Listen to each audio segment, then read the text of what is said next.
విజయసాయిరెడ్డి మీద తాజాగా వచ్చిన ఆరోపణలు వ్యక్తిగతమా, రాజకీయమా, లేకపోతే వాటిల్లో పబ్లిక్ ఇంట్రెస్ట్ ఉందా? ఈ అంశం మీద నా అవగాహనని సాధ్యమైనంత క్లుప్తంగా వివరించడానికి ప్రయత్నిస్తా. విజయసాయిరెడ్డి మీద తాజాగా వచ్చిన ఆరోపణలు రెండు. ఒకటి, ఆయన గవర్నమెంట్ ఉద్యోగినితో అక్రమ సంబంధం పెట్టుకున్నాడని. ముందు ఆ అంశాన్ని పరిశీలిద్దాం. ఆయన ఒక ఎంపీగా బాధ్యతాయుత పదవిలో ఉన్నాడు. ఆయన ట్విట్టర్ బయో చూద్దాం ఒకసారి. ఆయన ట్విట్టర్ బయోలో ఏం రాసుకున్నాడు?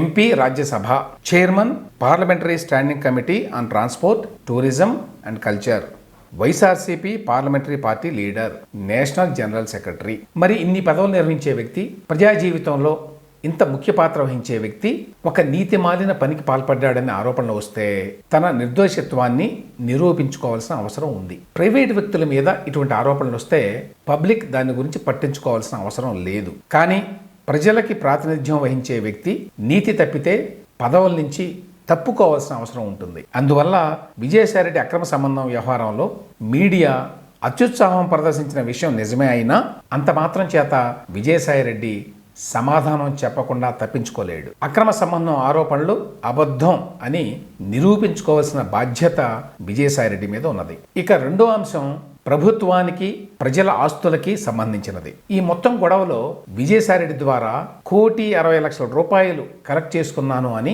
శాంతి భర్త మదన్ మోహన్ ఆరోపించాడు. అందుకు తన దగ్గర ఆధారాలు కూడా ఉన్నాయని చెప్పాడు. తన భార్య శాంతి అసిస్టెంట్ కమిషనర్ హోదాలో చేసిన సాయానికి బదులుగా ఈ డబ్బుని విజయసాయిరెడ్డి ఇచ్చాడు అని కూడా చెప్పాడు. అంటే ప్రభుత్వాన్ని మోసగించడం ద్వారా, అవినీతికి పాల్పడడం ద్వారా డబ్బులు చేతులు మారాయి అని అర్థమవుతుంది. దీని మీద విజయసాయిరెడ్డి ఇంతవరకు స్పందించాల. రాష్ట్ర ప్రభుత్వం కూడా ఇంతవరకు స్పందించకపోవడం ఆశ్చర్యకరంగా ఉంది. ఈ అంశం మీద దర్యాప్తు చేసి విజయసాయిరెడ్డి మీద, శాంతి మీద చర్యలు తీసుకోవాల్సినటువంటి బాధ్యత ప్రభుత్వం మీద ఉన్నది.